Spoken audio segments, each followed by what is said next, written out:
Alright, magandang araw po sa ating lahat mga kababayan. Si Senator Bongo umalma na.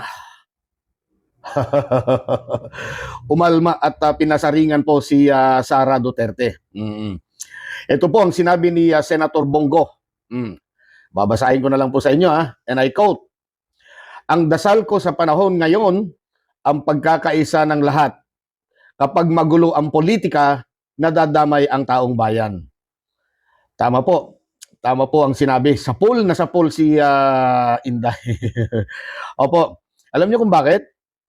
Di ba wala naman pong namumulitika sa kasalukuyan? Oo, wala pong iba. Wala pong namumulitika sa ngayon. Medyo matagal-tagal pa kasi. 2028 ay 2026 pa lamang ngayon. Wala naman pong ibang namumulitika kundi ang kampo ni VP Sara Duterte. Ayan. Kaya po, sa tingin ko, ito po ay may tama kay Sara. Itong sinabi po ni Senator Bongo. Matagal pa nga kasi ang 2028. Ang problema, itong si Sara Duterte ay nagdeklara na po. Di po ba? Alam naman po nating lahat, nagdeklara na po si VP Sara na tatakbo daw po sa pagka-presidente sa national or sa presidential election sa 2028. Ngayon, tingnan po ninyo. At si Senator Bongo hindi po ewan ko para sa akin, ang nasupalpal dito kasi si Sara Duterte. Kaya Senator Bongo, kaalyado mo naman yan. Direktahin mo na. Sabihan mo si Inday, teka, ganunin mo. Sa bagay, mahirap na. Baka dinirekta mong sabihan si Inday, mapasama ka dun sa mga nabato ng laptop. Mahirap na. Kaya tama. Medyo hanggang ganyan na lamang, Senator Bongo. Wag mo na siyang sabihan. Advice ko pa sana na personal mong sabihan si Sara na wag na, naalala ko tuloy, may nabato daw siyang laptop Si PBBM po ay puro trabaho. Iniikot ang buong bansa ngayon para maghatid ng para maihatid yung kanyang dalang tulong at suporta sa mga taong bayan na wala namang halong pamumulitika.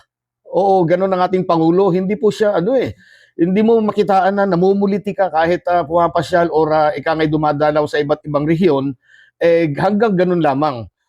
Kaya itong sinasabi po ni Bungo, alam ko, ang nasa pool ng gusto dito ay ang ating Vice President. Itong si Harry Roque naman, mga kababayan.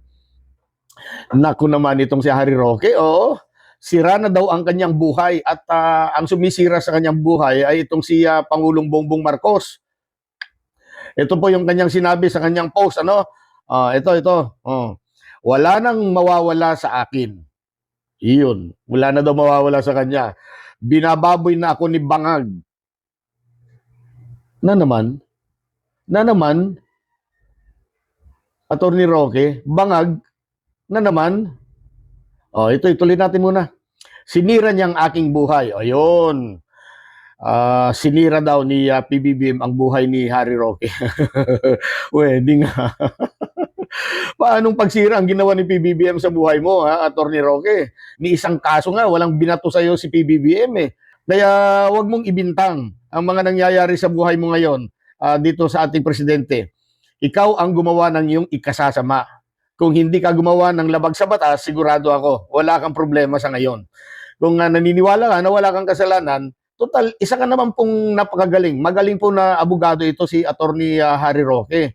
Ang tawag yata sa kanya ay human rights lawyer. Kung wala ka talagang nagawang masama o ginawang masama, Attorney Roque, siguro mabuti umuwi ka, harapin mo at pasinungalingan itong mga binibintang sa'yo. Ganun lang naman kasimple yan, di ba? Ikaw ang pilit na sumisira sa Pangulo. Pinagpipilitan mo ang mga bagay na hindi mo naman kayang patunayan, kagaya ng iyang sinasabi mong bangag-bangag. Sige nga, may ebidensya ka po ba? Wala naman Sa sinasabi mong bangag-bangag si BBBM, wala talaga. Kahit kahilan, wala kayong naipakita. Puro AI. Alam mo, attorney, sa ginawa mong pagtakas sa batas, wala nang naniniwala sa'yo. Kahit paikot-ikutin mo pa ang mundo, sirang-sira ka na po, Attorney Roque. So, kailangan mo talagang ayusin na yan. Sa mga hindi po nakakaalam, si Attorney Roque po ay kasalukuyan pong wanted at pugante. Nagtatago po sa ibang bansa ito. At ang alam ko, mayroon po siyang 5 kaso ng human trafficking, tax evasion at iba pang mga criminal charges. Yan po, si Harry Roque. Hindi po basta-basta ang mga kasong yan, mga kababayan. Mabigat po ang mga kasong yan. Kaya nga po, imbes na harapin ni Harry Roque yan, minarapat na lang po niya magtago. At siguro, habang nagtatago, naghihintay din siya na mapababa sa pwesto o mapatalsik si PBBM sa pwesto at maipalit o kaya maupo si Sara Duterte.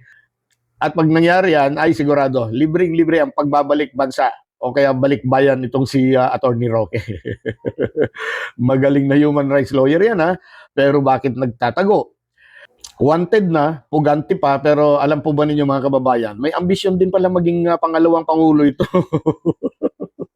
O ito yung kanyang sinabi ha. Kaya ako nasabi na may ambisyon, ito may sinabi siya. Ito, babasahin natin. Kung papalarin ako ang mapili ni VP Sara na maging vice presidente niya sa 2028, ako mismo magpapakulong kay Bangag. O, yan na naman po. Hindi ka pa nga nagiging vice presidente, yan na naman. Oo, dumadali ka na naman. Baka sa bandang huli, ikaw mapakulong ha. Eto, tuloy natin. At willing ako at tinatanggap ko ng buong buo ang hamon ng taong bayan. Di nga.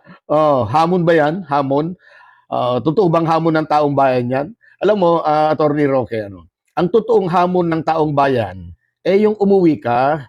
Oo, huwag kang magtago. Ilaban mo ang iyong karapatan. Linisin mo ang iyong pangalan sa korte. At kung mangyari yon na mapatunayan mong wala ka talagang kasalanan, malinis ang iyong pangalan, sigurado, sigurado, magbabago ang pananaw sa iyo ng taong bayan. At kung matutuloy man na mapili ka ni Sara na maging vice presidente niya sa 2028, yan kung aabot pa si Sara sa 2028 dahil may kinakaharap nga po siyang impeachment. Kung umabot man kayong dalawa doon sa 2028, malaki po ang maging chance po ninyo, attorney. Kaya mabuti pa. Umuwi ka na, sir. Umuwi ka na. Para magkaalaman na. Ito tuloy. May nabasa tuloy ako dito sa isang komentor. Ang sabi niya, Attorney Roque, mabuti pa sumulat ka daw kay Vicky Morales. Sa wish ko lang. Baka sakaling matupad daw ang pangarap mo. Itong si Senator Amy naman po, wala rin katigil-tigil. Itong si Senator Amy Marcos. Wala na ba talagang gagawin kundi siraan ng kanyang kapatid? Nagtatanong lang, wala Hanggang ganito lang lagi Ayon sa kanya, ayon po kay Senator Amy Marcos, ay labas-basok daw. Labas-masok. Tama ba yung Tagalog na yun? Labas-masok o labas-pasok? Pareho lang siguro yun. Ngayon na nga, ang sabi ni Senator Amy ay labas-pasok daw si PBBM sa ospital. Totoo kaya ito? Kasi kung ako tatanungin, parang ayaw ko maniwala. Hindi ako naniniwala.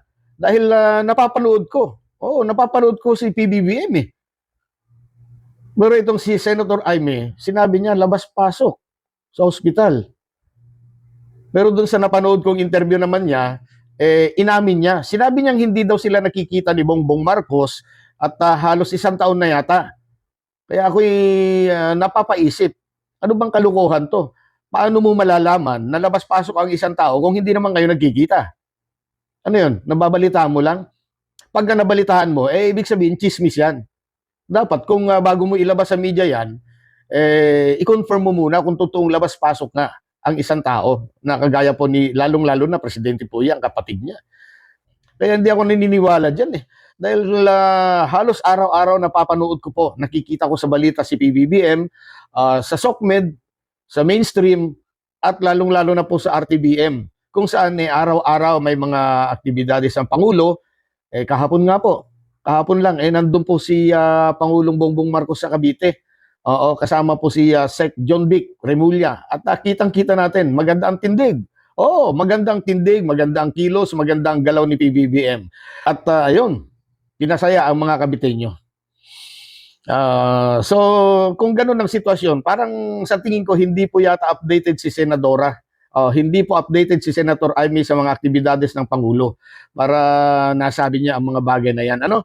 Oo, tapos ito pa, hinahamon pa ni Senator Amy si PBBM na maglabas ng medical bulletin.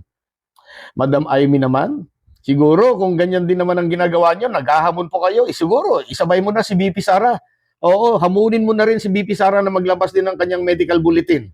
Dahil alam niyo po, pinagdududahan na rin. Oo, pinagdududahan na rin ang kanyang medical condition ngayon, lalong-lalo na po ang kanyang pag-iisip. So hanggang dito na lamang muna tayo mga kababayan. Medyo napahaba-haba na yata yung ating video. May tatanong lang po ako sa inyo. Ano? Maikling tanong lamang po na maikli din ang sagot. Tanong po, kung uulitin at ngayon na ang eleksyon, iboboto nyo pa rin ba si PBBM bilang presidente? Sige nga po, pag-comment naman po. Ano po? Maraming salamat po sa panonood.